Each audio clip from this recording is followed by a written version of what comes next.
Hello, everyone, and thank you for tuning in to our weekly review show where we unpack the biggest stories from Palestine and the region. I am, as always, joined by my regular guest, Mouin Rabbani. Mouin, how are you doing? And thank you for joining us again. Thank you, Nassim, for having me. It's always a pleasure and hope you're well. I'm fine, and likewise, yes, it's always a pleasure to have you on the show as well.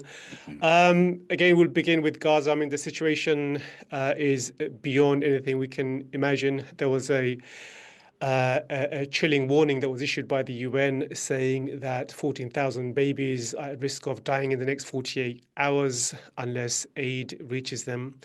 Ceasefire talks in Doha have also stalled. The Qatari Prime Minister has said that there are fundamental differences, and he accused, he the blamed Israel's assault on Gaza, the latest assault on Gaza, as one of the reasons for why the negotiations has stalled. So let's begin with that, I guess, and I'm Yeah. referring to what's called Operation Gideon's Chariot. We touched on that briefly last week because Trump was visiting the region, and we had some vague outlines about what that would entail.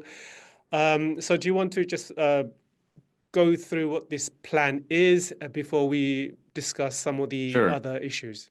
Yeah. Well, Operation Gideon's Chariots, as the Israelis have called it, is the latest attempt by the Israeli military to achieve what it has consistently failed to achieve since October of 2023, and that is the total victory, much touted by Netanyahu on repeated occasions. I mean, the Israelis have announced either that they've won or that they're on the cusp of victory so many times. But here, yet again, they find that they need to launch another massive military operation to achieve that. But this isn't about achieving a military victory in the conventional sense of defeating your adversary. As the Israelis have stated very clearly, explicitly, on multiple occasions, at the very highest levels, the objective of Gideon's chariots is to literally raze the entire Gaza Strip to the ground, to concentrate the remaining Palestinian population into isolated pockets where the only way that they can receive essential supplies is by going to several hubs that will be operated by US mercenaries acting under the supervision of the Israeli military. These people will have to go there once a week, I think, to receive limited supplies, provided they're properly vetted and all the rest of it. And the purpose is not to ensure that the population has essential supplies required to remain alive, but rather to reduce the availability of essential supplies to them, because the broader objective of Gideon's chariots, as again has been repeatedly and explicitly proclaimed at the highest levels of the Israeli government, is to create the conditions for the mass removal of the Palestinian population of the Gaza Strip outside their homeland. And so they have said, that they intend to physically occupy the entirety of the Gaza Strip for a prolonged period, to create certain what they call sanitized regions and so on. So it's really the final stage of this war of annihilation. I think it was the well-known author Masha Gessen who already in October or perhaps November 2023 pointed out the ghetto is being liquidated, and that is exactly what we're seeing now. This is really the final or penultimate stage of a genocidal military campaign that commenced in late 2023. Mm. And on that very specific campaign, Israel's finance minister, Smotrich, he said what I found to be one of the most revealing and chilling statements. He said that we are destroying everything that remains in Gaza, and the world isn't going to stop us. And I thought that was revealing, and it's also chilling. And he kind of put out there challenge to the international community. Put aside the US, but everyone else, whoever in London, in Canada, in France, other countries in Europe who are supporting this genocide, has put out a challenge out there. Okay, you're condemning us. Okay, you're denouncing us. Details of which we'll get to later on. But there's nothing you can do about it. We will do what we want, and there's nothing whatsoever that you can do about that. I mean, how did you see that chilling statement by Smotrich? I see it slightly differently than the way you've expressed it, in the sense that it's a challenge of there's nothing you can do about it. There's a symbiotic relationship between what Israel says and does on the one hand, and what its Western sponsors and allies um, don't do on the other. So it's while Smotrich's sentiments and objectives are hardly surprising, the fact that he expresses them so openly, I believe, can only be understood in the context of his supreme and, in my view, justified self-confidence that Israel can do whatever it wants, not because its sponsors and allies can't do anything about it, but because they won't do anything about it. And he speaks with the confidence of experience. For a year and a half, Israel has been perpetrating genocide, and the primary response of the United States, of Great Britain, of Germany, of the European Union has been to supply Israel with ever increasing amounts of weapons, with political support, with vetoes at the UN Security Council, with constant statements about Israel's right and obligation to defend itself, and so on. So I think here again, the spoiled child analogy works very well. Um, the child is only going to run amok in the candy store when it's encouraged to do so by its parents, and the store owner keeps commenting about how cute this kid is who's grabbing whatever he wants. And, with regard to Smotrich personally and many of his peers, when we spoke last week, I thought you used the very appropriate phrase genocide mania, and that applies to Smotrich perhaps more than almost any other of his colleagues. The guy really is not just a genocidal maniac, but he breathes, eats, sleeps, dreams genocide. He's hopelessly addicted to murder, to mass murder, to slaughter, to destruction, to genocide. It's really, I mean, a total psycho, but a totally enabled psycho at the same time. I think this sense of hubris and being able to get away with it, I Yes. think it also plays out in my next story, which is about the trucks that are being delivered, trucks of aid that are being delivered. And in total, something like 8 trucks have been allowed to enter Gaza. I mean, bear in mind, Gaza requires something like 600 trucks per day to meet its basic humanitarian needs, and only 8 have been permitted, from what I've read, 2 of which were really delivering shrouds for people who have been killed and massacred by the Israelis. Um, and if you look at the justification for why this is being done from Netanyahu, he's basically saying that we're doing this only so that our allies can continue to support us. So, just your thoughts on that. I mean, is this anything other than a gimmick to give Israel's allies some wiggle room to continue support the genocide? Well, I would respond similarly to the way I did to your last question.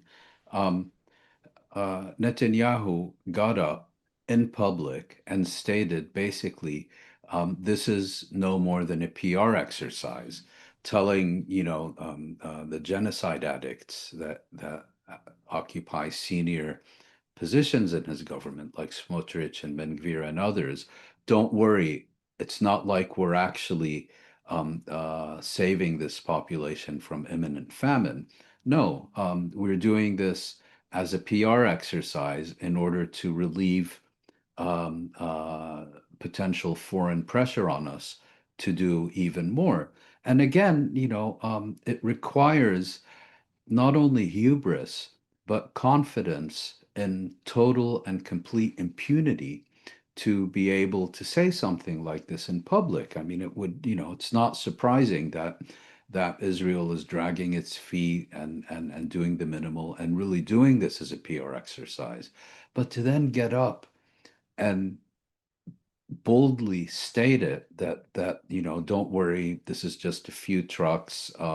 It's not going to significantly address the situation, but we have to do this as a public relations exercise, really tells you all you need to know. Now, you mentioned the figure of 600 trucks. If I'm not mistaken, under normal circumstances, a minimum of 500 trucks would be required to meet only the minimum needs of the population of the Gaza Strip.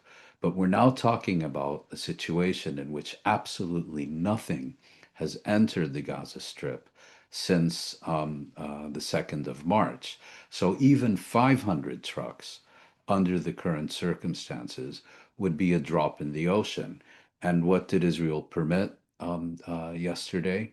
5 trucks. End of story. Mm. Yeah, so now there has been quite a response to Israel's escalation. And Netanyahu spoke about pressure, and it was pressure that has forced him to allow 8 trucks into the Gaza Strip. And that pressure is partly coming from the US, I guess, but also from the UK, Canada, and France, who issued a joint statement basically saying, Israel has crossed a red line. And they went as far as to say that there will be, and I quote, if Israel does not cease the renewed military offensive and lifts its restrictions, we will take further concrete actions in response. So they mentioned that twice. We will take further concrete actions without specifying what those concrete actions will be. So I mean, when I read that, of course, yes, it's harsher than it normally is, the tone and the language. But isn't this exactly the kind of mealy mouth comments which emboldens the like of Spotrish, and to say things like, we are destroying everything that remains in Gaza, and the world isn't able to stop us. Yes, yes, very much so. I mean, one need only compare the response of these countries and their allies in the EU and so on to the Russian invasion of Ukraine, for example, which, regardless of its numerous illegalities and atrocities and so on, no one is even claiming constitutes a genocide. Here you have a genocide that places states and governments under an obligation not only to punish the perpetrators, but to prevent genocide. And what do we have now? A statement by 3 heads of government, basically saying 19 months in, I should add, which is not insignificant. If this goes on, there will be consequences, with absolutely no indication of what those consequences may be. And Israel understands better than anyone that this is really a kind of charade, a pantomime. It has no problem with being criticized. It has no problem with being condemned even by its closest allies, because it understands that, certainly at this stage, words are thoroughly meaningless. It is only actions that are relevant. And so to threaten with consequences without indicating what those might be and so on is really meaningless. That's my first observation. My second is that we now have actually a concrete action taken today by the government of Great Britain. Its Foreign Secretary David Lammy speaking to what appears to be a rather disappointed House of Commons, stated that the consequence that the Starmer government is imposing on Israel is to suspend negotiations on a UK-Israeli free trade agreement.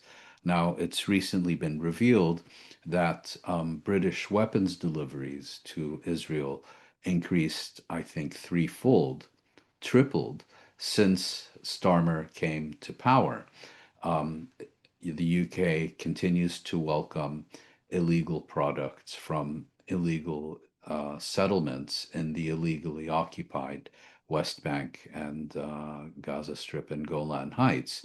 And so the British consequence has been to say, we will continue to give you everything that we're giving you, but we're going to withhold from you something that we haven't given you. I mean, it's a charade. It's an exercise in smoke and mirrors, which that I have to admit, the British are quite proficient at, as we've seen over the centuries in multiple locations on the globe. But if these are the consequences, Israel, the message that Israel will receive is keep up the good work.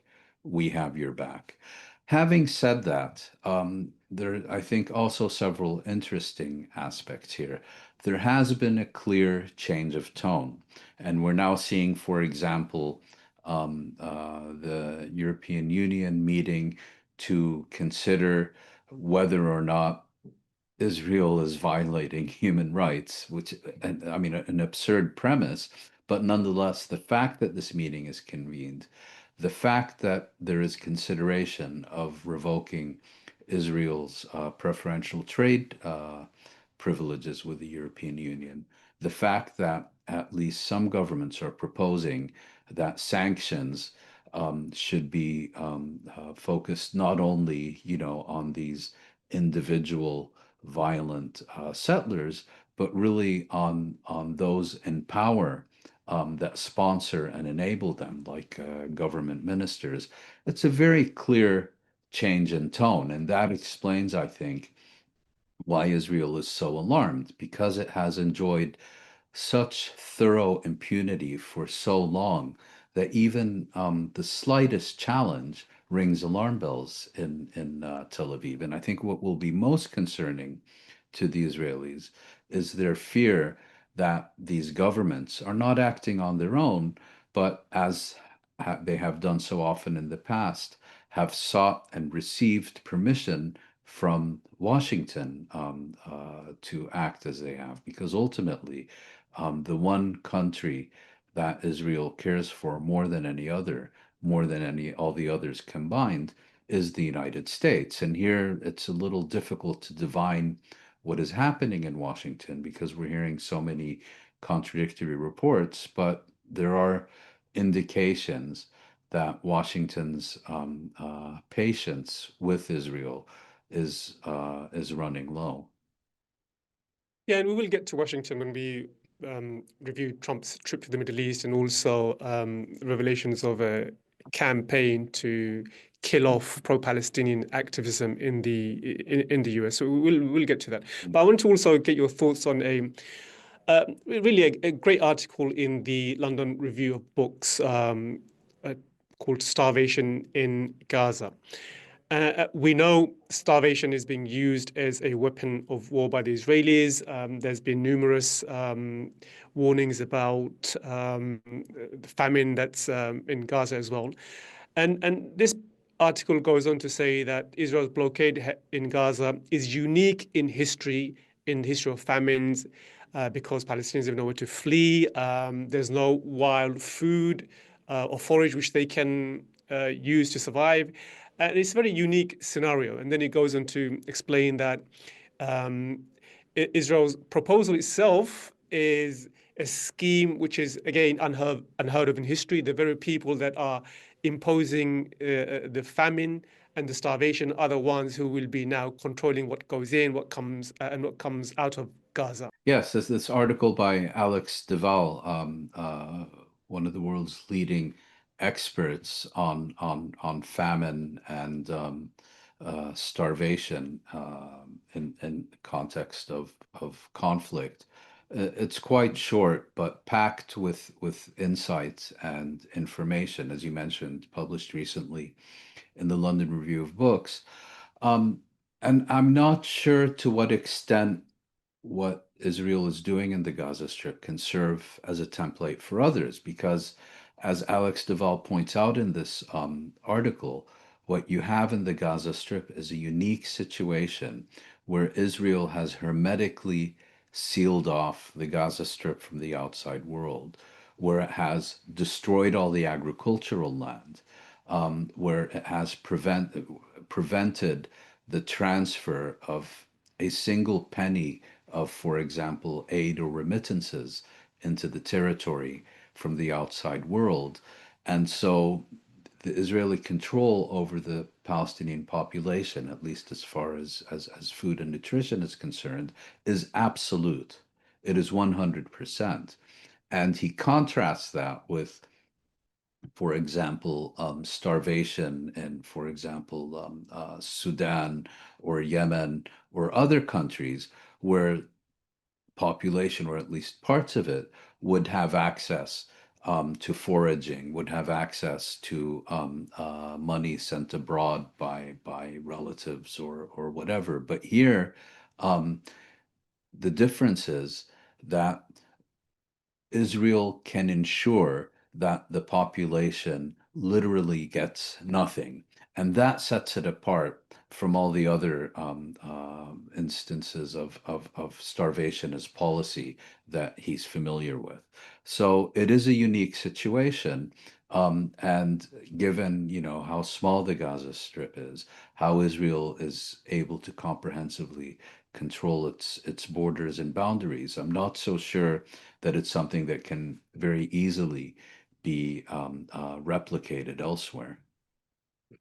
It's a good time to ask about a new study. Researchers from Israel, Holland, the US, UK, Australia, and various other countries have conducted research, and they say that there's the genocide, the Israel's war has reached a level of threshold which meets the criterion for genocide. I mean, I don't think it needs much convincing here. I mean, most people know that, but I guess it adds to the body of evidence of number of experts out there who are now saying that what is happening in Gaza is genocide. When you look at it, look at Israel's policies, clearly you see that there is a deliberate effort to inflict on the Palestinians conditions of life calculated to bring about their physical destruction. That's the definition of genocide. We see that. But I guess this new report adds to the volume of evidence. I mean, what's your thought on the latest report, Yeah, it's Rahman? it's a fascinating report. It's actually a lengthy article originally published in the leading and most prestigious Dutch broadsheet, NRC Handelsblad, and then Middle East Eye and others, I believe Middle East Monitor as well, published a summary of this report in English. And the correspondents interviewed seven of the leading genocide scholars currently working, including a number who are also specifically specialized in the German Holocaust of European Jews during the Second World War. And all of them concluded that the Gaza Strip is currently experiencing a genocide. And they make, and they're quite different. I mean, there was one Israeli scholar who currently works in the United States who came to this conclusion very early on. There's Raz Segal. Yes, That's his exactly. name. Ras Siegel, who I think already in October 2023 rang the alarm bells about this. Another said that he initially rejected the finding of genocide, but has since changed his mind. And all of them said that they're not aware of any of their peers who view otherwise. And what was interesting is for some of them, for example, they said what ultimately brought them around to recognizing the reality is when the International Court of Justice, on multiple occasions, issued provisional measures that Israel was required to implement in order to prevent genocide in the Gaza Strip. And Israel not only rejected them and refused to implement a single one, but even intensified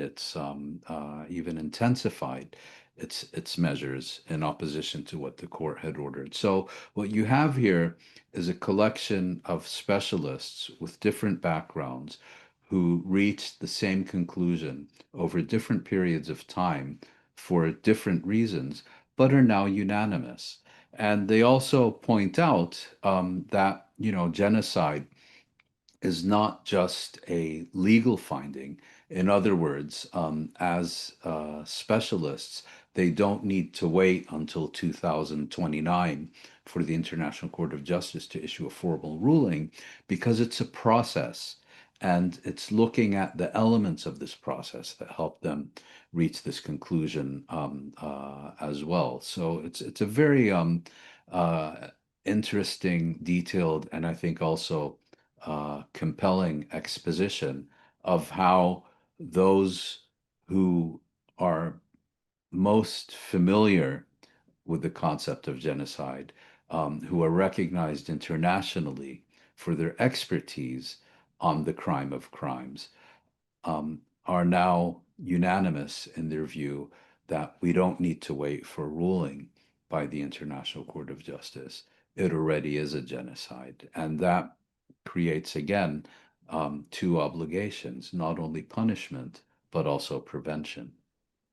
And intent, as we all know, is one of the key Yes. components of determining genocide.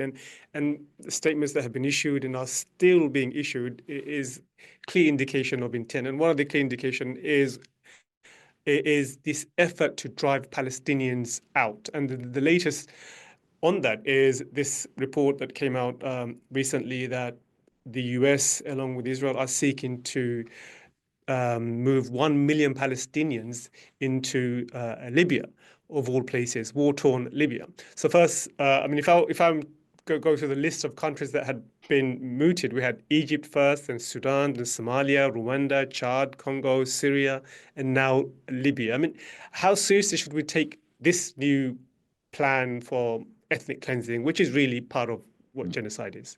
Yeah, it reminds me a bit of all the different states and territories that the Zionist movement considered for its ethno-nationalist project before finally settling on Palestine in the late 1890s. But if I could just make one more point about intent with respect to the previous question. I mean, what is notable here is that if you're seeking to demonstrate genocide by mobilizing evidence that Israel is also intentionally carrying out this mass slaughter.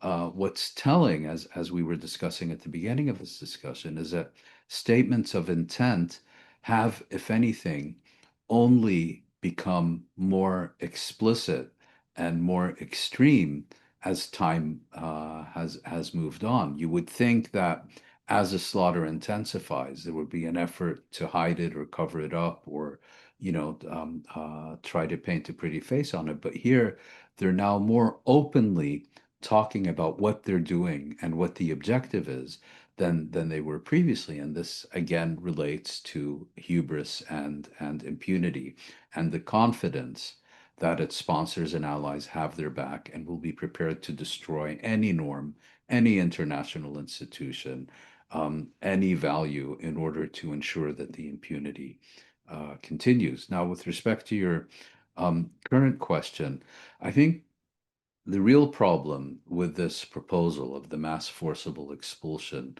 of Palestinians from the Gaza Strip and potentially, I should add, from the West Bank, and ultimately, if Israel has its way, from within Israel as well.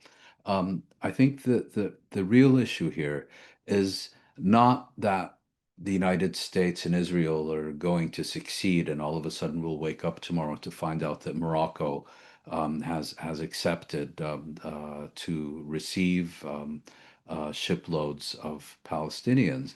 The problem is the way it seeks to legitimize this action, the way that in proposing this, the United States is giving Israel a license to act. Netanyahu this week said that the objective of Gideon's chariots is the implementation of Trump's vision. In other words, he's hiding under Trump's skirts, using that to legitimize the mass expulsion of Palestinians from the Gaza Strip. And the latest incident, as you mentioned, are these reports that the United States has approached Libya. Now, the U.S. Embassy in Tripoli, for quite obvious reasons for those with a memory, has denied that this is the case, but the available reporting indicates that the United States has informed or proposed to the Libyan authorities that if they are prepared to receive, I think, something on the order of 1 million Palestinians from the Gaza Strip, then the United States would work to unfreeze Libyan assets held in various international financial institutions from the period of Muhammad al-Gaddafi's rule. So, in other words, these funds that have been frozen now for a decade and a half on account of a leader who is long since dead, buried, and decomposed, the proposal is, we're prepared to bribe you with your own money if you participate in this war crime and crime against humanity. I mean, there's obviously a reason why all the other countries I mentioned earlier have rejected the idea, and there's no reason why we should believe Libya will also accept this proposal and reject the idea outright. Not to mention the fact that Can the I just add Palestinian... one more point on that, Sure. if I may, Nassim? I mean, it wasn't so long ago that the Libyan foreign minister met with her Israeli counterpart, and the immediate reaction was that a mob stormed her residence, burned the house down, if I'm not mistaken, and she had to literally flee the country for her life. Now, the idiot who proposes this really thinks he can get Libyan officials to agree not just to meet with an Israeli official, but to make Israel's wet dream of the ethnic cleansing of the Gaza Strip come true. I mean, what planet do these people live on? Yeah, and it goes to what we were saying before. I mean, the idea that this is somehow a humanitarian gesture. This is not humanitarian. Right. Every person with an ounce of intelligence knows that this is really about genocide and ethnic cleansing, and none of Right. these countries want to be complicit in the genocide and ethnic cleansing. They understand that very well. Um, uh, the next topic I want to get your thoughts on, something we haven't spoken about for a while, but a lot has happened in that arena, which is the ICC. So the chief prosecutor, Karim Khan, had to step aside until this sexual misconduct probe is completed or concluded. Yeah. So I think that was the last we spoke about this issue a few months back. Now there's a new deputy prosecutor, Nazhat Khan, born in Fiji. She will take over. I mean, my initial thought was that the right people have been triggered by that. UN Watch, which is a pro-Israeli outlet, came out immediately and issued a number of tweets condemning her, saying she's corrupt, she's this, she's that. Oh, good. Yeah, So she yeah. can't be So, banned. yeah. So that was my initial response. There isn't much to go on, and today, Hungarian lawmakers, they've approved a bill to quit the ICC in support of Israel. I mean, do you know, can you just shed a bit more light about the proceedings in the ICC at the moment? Karim Khan's stepping aside and what that means for the arrest warrants issued against Netanyahu and Yoav Gallant and the case that we Yes. are familiar with. So, as you mentioned, the ICC's chief prosecutor, Karim Khan, is facing very, very serious allegations of sexual misconduct and abuse of authority. This came to light some time ago, and he sought to remain in his function while the investigation was pending. There was very strong demands from within the court, from ICC officials and even members of his own staff, that he should at least step aside pending the conclusion of the investigation into these very serious allegations. And he has now taken administrative leave. I think it's quite clear that he was pushed rather than jumped. Unfortunately, he formally he remains the prosecutor because he refused to resign, and therefore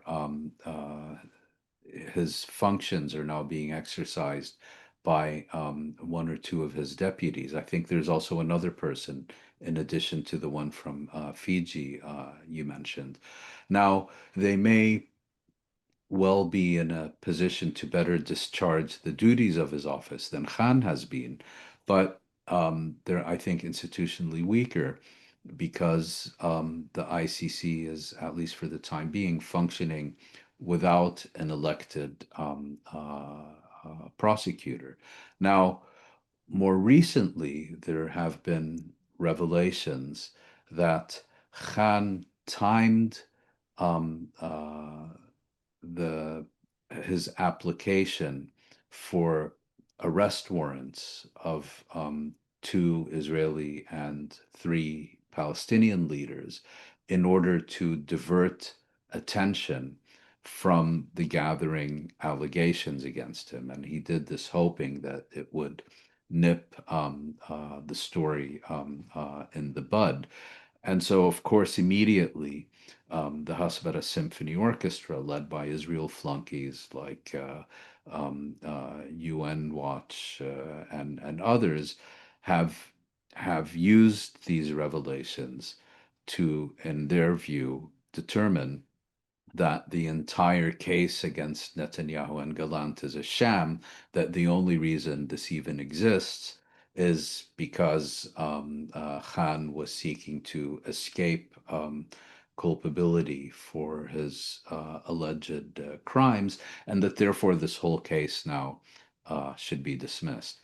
Well, I mean, if you look at it in a little more detail, it actually makes the opposite point, because without getting into all the nuts and bolts of this, Khan has been instrumental in shielding Israel from accountability by the International Criminal Court. He has been dragging his feet for years in order to prevent the situation that now exists. And in fact, he forced his own hand by first initiating a investigation into the situation in Ukraine, which a year later made it more difficult for him to continue ignoring the situation in Palestine. And secondly, the Israelis, through their conduct, made it difficult for him to ignore what's going on. And thirdly, he was facing growing pressure from within the ICC itself, by its staff, by its officials, by its investigators, that he can no longer ignore the situation in Palestine. And so, if he did indeed determine the precise timing of his applications for these arrest warrants, I think the more important background element is that the only reason he was able to do so is because he was able to prevent these applications from going out months, if not years earlier, when any competent and professional prosecutor would have done so. Now, there's a second and equally important element, is that the decision to issue arrest warrants for Netanyahu and Gallant was not a personal decision by Karim Khan. It was based on the hard work and investigations by an entire staff working for the International Criminal Court. And once Karim Khan was left with no choice but to apply for an arrest warrant. It wasn't him who issued it. He had to apply to what is known as a pretrial chamber, a panel of three judges who had to assess the evidence and determine whether there was sufficient grounds to issue the arrest warrant. And these people who conduct their duties independently of Khan came to the conclusion that the evidence was overwhelming, and it was on that basis that the arrest warrants were issued, rather than Khan making this determination all by himself. Of course, we'll follow that story. And I want to return to a story we were discussing last week, which is the release of the American Israeli soldier by Hamas last week, Eden Alexander.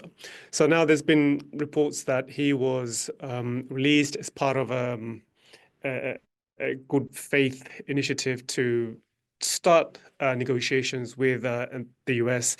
And Steve Witkoff apparently personally promised to lift the Gaza blockade in exchange for his release. And his release, of course, came, I think, just a day before Trump visited Saudi Arabia. Now there's talks that Hamas have actually been played, because instead of lifting the blockade and ending the war, what we've seen is Israel escalate and launched its new offensive on Gaza. I mean, what do you know about this story, and whether Hamas has actually been played, and whether the US did actually promise to lift the blockade and end the war in exchange for the release of Eden Alexander? I mean, one might think, US could have been quite crafty here. They made a deal to get him released. Trump can now show that he's got this prize on behalf of the American population. He got the release, or secured the release, of Eden Alexander, and now opened the way for Israel to go and carry out whatever massacre and killings it wants to carry out in Gaza. I mean, that's a story that Trump can sell in a compelling way. So, I mean, what do we know about this?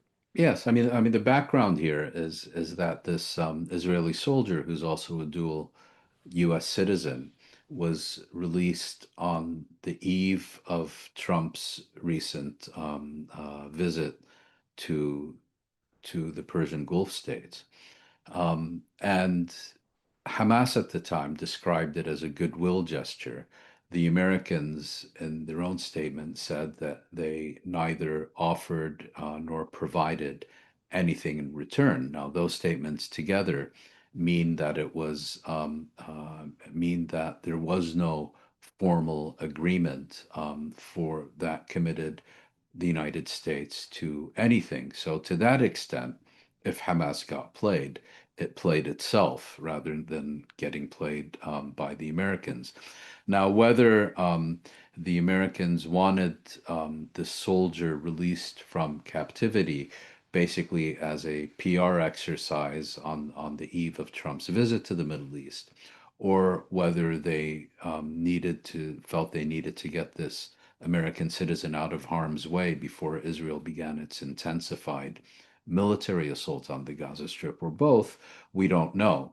But Hamas is now claiming that in exchange for releasing this captive, it received informal assurances from the United States that they would ensure that Israel would allow aid into the humanitarian supplies into the Gaza Strip. I mean, we can't know with certainty. It's certainly plausible, and it's certainly plausible that the Americans either never meant it to begin with, or that they did propose this to the Israelis, but without exercising sufficient pressure, and the Israelis refused to respond positively. And it's also possible that these revelations, along with the massive demonstrations we've seen in Europe during the past week, 100,000 in Holland, reportedly 500,000 in London, and so on, along with statements such as those by Smotrich, which have left his closest allies with very little wiggle room, that these factors altogether combined to account for the developments we've seen in the past few days. I mean, we're talking about, I think, a very murky area where Hamas's claim that there was an informal agreement means that there is no document on which we can assess the veracity of its claims at the end of the day. Mm. And sticking to Trump's tour of the Middle East, I mean, just what did you make of that? I mean, of course, he secured trillions of dollars worth of investment in the US from Saudi Arabia, from the UAE, and from Qatar. And obvious, obvious question many would ask or contemplate is, whether those trillions of investment were somehow conditioned on ending the genocide in their doorsteps. I mean, is that something that would have actually um, been presented in front of Trump? I don't know. I doubt very much that they would have done that. Well, at least, I mean, when they are discussing Palestine in this kind of context, I mean, there is an offer on the table for the Israelis, which is that end the war, the hostages will be released, and even countries like the UAE, Saudi Arabia, and Qatar, they will pay for the redevelopment of Gaza on the condition that Israel ends its war, withdraws its troops. So that's an offer on the table. And instead of that offer, Israel has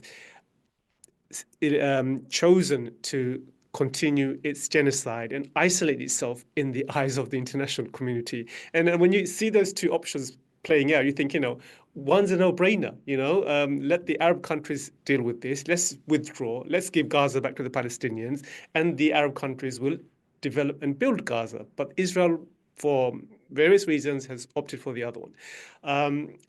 I just find that quite extraordinary.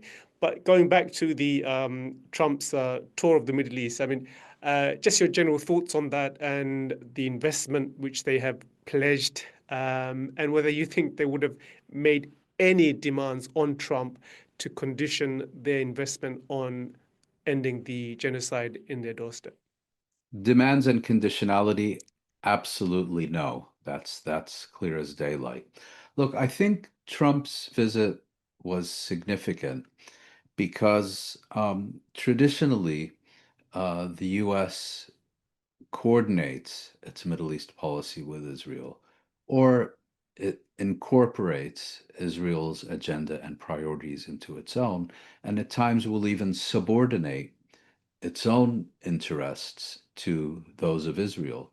We now have a somewhat different paradigm where the United States is pursuing relations with the region and with states and governments in the region bilaterally without reference to Israel. Now, Saudi Arabia is a perfect example.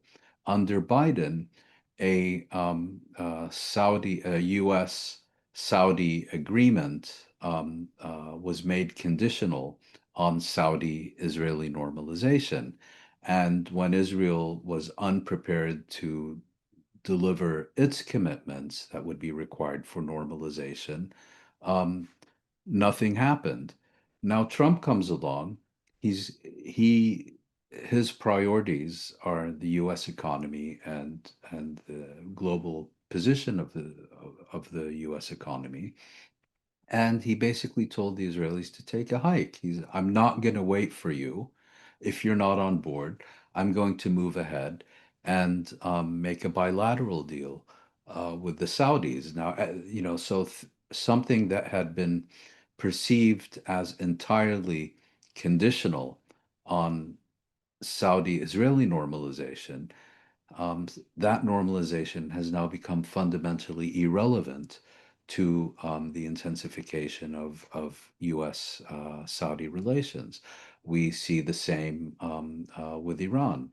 We see the same with Syria, where Israel had been agitating for the maintenance of sanctions. We see the same in Yemen, where the U.S. actually signed a deal with the Houthis that permits them to continue attacking Israel without any consequences from the US.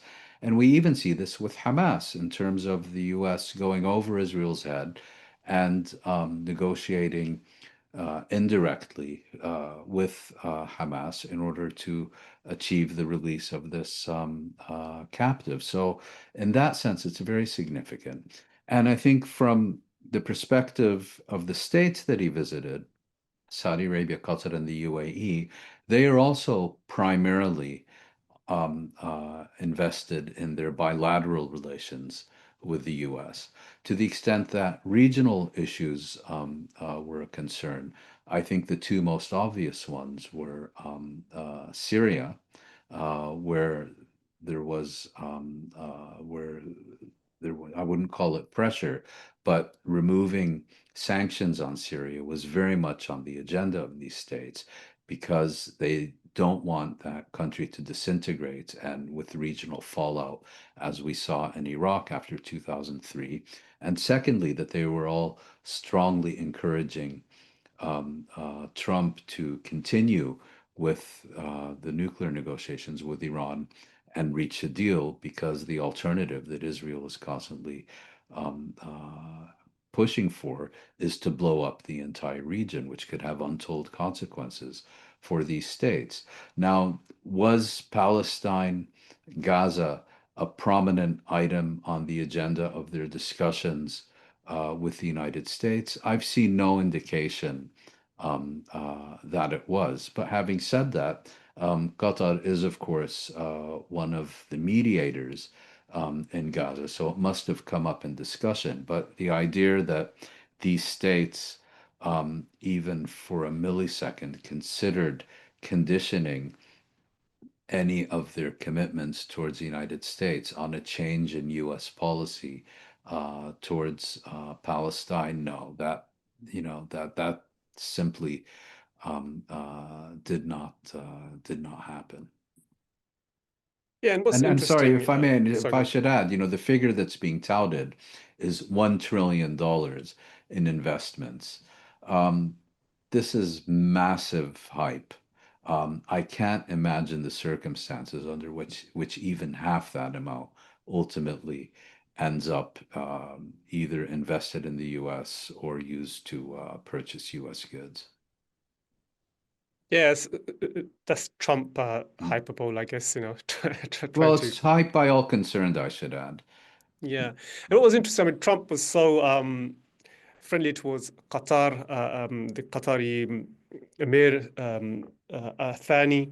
While that's going on, the Israeli Prime Minister and his Likud party have submitted a bill to the Knesset seeking to bar Qatar from any mediation, any negotiation.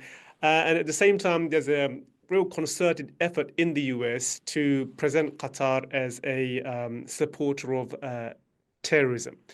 Um, so I just find that quite odd because you have on the one hand Trump, who's taken a very cordial relationship towards Qatar, but at the same time, here again, there's I guess, another disagreement between the Americans and the Israelis, which is over Qatar. As I mentioned, Trump taking a cordial relationship with Qatar, but at the same time, the Israelis are becoming, well, seeming to at least, becoming more and more hostile and now submitting bills to prevent Qatar from any kind of Mm, mediation and describe Qatar as a state sponsor of terrorism. And the whole pro-Israeli Zionist ecosystem that is in the US and elsewhere, they are now targeting Qatar as some funder of terrorism around the world. And that's so I see that contrast, quite a interesting development that's taking shape.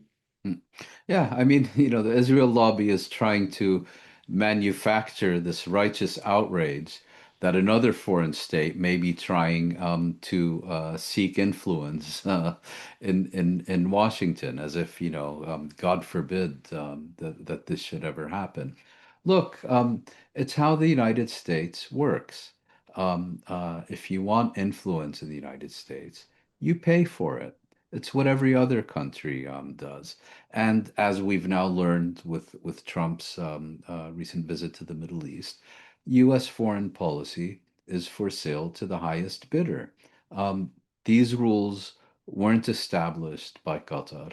They weren't established by Israel. They were established by the U.S. elites.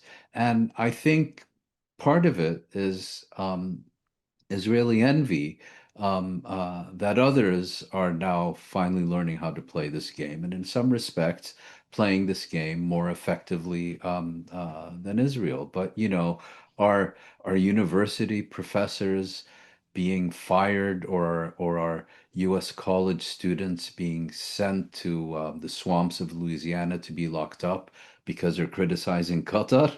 You know, are people being deported and losing their visas because they're criticizing Qatar? No.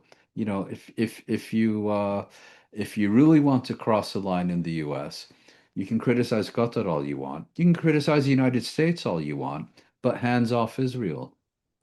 And that is the test, I guess, and which takes me to the final question for this episode, which is no, there's an effort by Trump's backers to stigmatize, criminalize pro-Palestinian activism, and um, and you see this in a new blueprint that was revealed by the New York Times.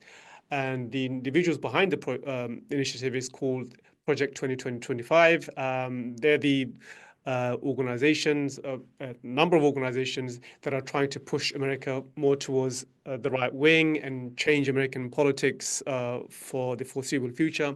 And they've come out with an initiative called Project Esther to basically kill off any kind of pro-Palestinian activism in the US. And this is being done in conjunction with Israel.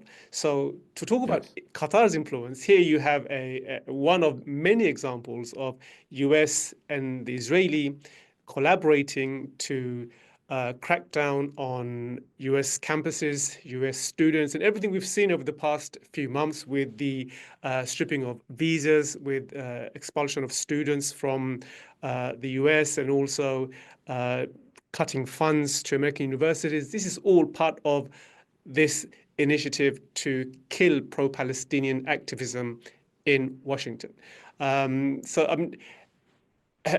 I mean, just your thoughts on that, but also on other censorship I should mention. I mean, here in the UK, Gary Lineker has left the Yeah. BBC partly because of his stance on Palestine, and I guess we can also cite a number of other examples, like the BBC documentary. There's a really important documentary exposing Israel's targeting of hospitals. The BBC has been sitting on this for a number of weeks. Just the other day, the producers of this documentary have come out and said that it's very unlikely that this documentary will be shown on the BBC. They will now look to find other ways of showing or airing this documentary. So there's a crackdown that's taking place across all allies of Israel, and I guess the most sinister one is the one which I mentioned, which is Operation. Um, sorry, I forget the name Project of the Esther. Yeah. Project Esther. Sorry. Well, let's start with that documentary first. I mean, you know, the only analogy that comes to mind at the moment is from the late 1970s when the BBC produced a documentary entitled Death of a Princess about the execution of a Saudi royal princess. And the BBC and the British government came under massive pressure directly from the Saudi government. I think at one point there were even suggestions or threats made about an oil boycott if the BBC went ahead and showed this video, and it didn't buckle, and and they showed they broadcast the documentary, and lo and behold, the next morning the sun still rose in the east, and life continued. Contrast it with today, where these terrified cowards and Israel flunkies who are today in charge of the BBC won't even consider broadcasting a documentary that they themselves commissioned about the destruction of the health sector in the Gaza Strip by Israel in the context of a genocide. And they have basically, you know, decided to bury it in some file. And then Gary Lineker. I mean, Gary Lineker's crime is that he reposted a video segment, which was the noted Palestinian advocate Diana Buttu talking about the current situation, and it had a small rat emoji. The person who made this video had placed a rat emoji in it. He didn't realize that it had a rat emoji. I should say I watched this video and I kept waiting, you know, for this rat emoji to come up and dominate the screen. And only later did I realize it was in the upper left-hand corner. So it's in, you know, there's absolutely no doubt, no reason to doubt Gary Lineker's explanation that he hadn't seen the rat emoji. Not only that, once he realized this, when it was pointed out to him, not only did he delete the post, but unlike any Israel flunky, he actually apologized for having posted it in the first place. Nevertheless, that, it turns out, is a fireable offense. You know, when is the last time anyone has, if Gary Lineker had expressed similar sentiment or the sentiments that he's accused of towards Palestinians or towards Arabs or towards Muslims and dug in his heels when confronted about them, do you really think he would have been forced to leave the BBC? Absolutely not. He would still be sitting pretty. So this idea, you know, the whole world is against us, and all the rest of it, it's just pure nonsense. It's a reign of intellectual terror in which these ever more outrageous accusations are being used, and they're going precisely after people like Gary Lineker, because the message is, if we can get him, we can get anybody. Mm. And just commenting on Project Esther, Yes. So, now, before you do that, I wanted to read out a tweet by the head of the World Zionist Congress, because what we're describing is only going to get worse. His name is Ronald Lauder, and he says in a tweet this morning, I saw, okay, and I'll read it out. I mean, it's worth listening to. Um, just as Israel failed to anticipate Hamas's surprise assault, we failed to anticipate the all-out offensive on the mindset of the free world. Because of this, Israel didn't just suffer the attack on October 7th, the entire Jewish world was attacked on October 8th. And this is the important bit. He says, what is needed now is a new project for the Jewish people, one that educates millions of children, Jewish and non-Jewish alike. We must go school by school to remove anti-Israel and anti-Semitic teachers and administrators. This will not be easy, but we, the World Jewish Congress, will be able to do it. I mean, it's a chilling statement, and looking at what we are seeing at the moment, university lecturers being kicked out of their job, students being pulled off the streets, and when you hear someone of his caliber issuing tweets like that, you think, you know, this is only going to get worse. The yeah. crackdown on pro-Palestinian activism is going to be really, really bad. Well, your dystopia is his utopia. You know, it's um, he's obviously never heard of Project Esther, which is openly proclaiming itself as a project to crush, eradicate, and eliminate any criticism of Israel and any support for the Palestinians in the United States. It's explicit about this, and it's not insignificant because it comes from the Heritage Foundation, which is the same foundation that published Project 2025, whose workings we are seeing now so clearly under the Trump administration. But again, these are the same people who were whining about the influence of Qatar and China and who knows who else in the U.S. And with a straight face, they will complain about this while their project is to literally criminalize, eradicate, eliminate any criticism, even any discussion of their favorite state. They have already succeeded in transforming the United States into a country where there is more tolerance for criticism and condemnation of the United States than there is of Israel. It just blows the mind. Thank you, Mo. We've come to the end of our episode. As always, it's a Thank real you. pleasure to have you on the show. That was my guest, Mouin Rabbani, and this was Palestine this week with me, Nassim Ahmed. See you next week for another episode of Palestine This Week. Bye-bye.